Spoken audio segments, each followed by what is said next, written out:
सुरेश जेटलिया साहेब सांगू शकतात, तिथं आपण हक्कानी आपल्या नगराध्यक्ष शांताबाई हिवाळे सांगू शकतात, किंवा माझे नगरसेवक नगरसेविका तिथं सांगू शकतात। या पद्धतीनं तुम्हाला मला कामं करायची। तशाच प्रकारे माझ्या मागासवर्गीय समाजाच्या करता, ज्याला आपण EWS म्हणतो, इकॉनॉमी विकर सेक्शनच्या करता आपल्याला घर बांधणीचा कार्यक्रम घ्यायचा।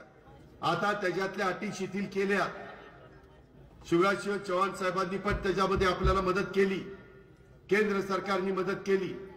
पूर्वी अटी फार कडक होत्या, आता ते मोटरसायकल जरी घरात असली, त्याला राहायचं घर नसेल तर त्याला तो भूमी नसेल तर त्याला जागाही द्यायची आणि घर पण, घराला पैसे पण द्यायचे, अशा प्रकारच्या योजना आहेत। आणि म्हणून मित्रांनो, या सगळ्या योजनांचा फायदा आपण आपल्या परतूरच्या सर्वांगीण विकासाच्या करता त्या बाबतीमध्ये करू। आम्हाला ग्रामीण भागाच्या प्रश्नांची माहिती आहे, कारण आम्ही शेतकरी आहे। शेतकरी ही तुमची माझी जात आहे, त्याच्यावर तिथेही कुठली अडचण येणार नाही। कृषी खातं आपल्याकडे आहे, ते शेतकऱ्यांचं खातं आहे। त्याच्या संदर्भात सहकार खातं महाराष्ट्रामध्ये सहकाराच्या माध्यमातून एक आर्थिक सुबत्ता आणण्याचं काम झालेलं आहे, ते आपल्याकडे आहे। अन्न नागरी पुरवठा खातं आपल्याकडे आहे, अर्थ नियोजन सारखं महत्वाचं खातं आपल्याकडे आहे। आणि म्हणून या सगळ्या विभागाचा उपयोग माझ्या परतूरकरांना करून द्यायचा असेल तर माझं शेवटी तुम्हाला एकच सांगणं आहे, तुम्ही परतूरकरांनी मला साथ द्या। आम्ही उभ्या केलेल्या उमेदवारांच्या घड्याळाच्या चित्राच्या शेजारचं बटन दाबण्याचं काम आपण करा।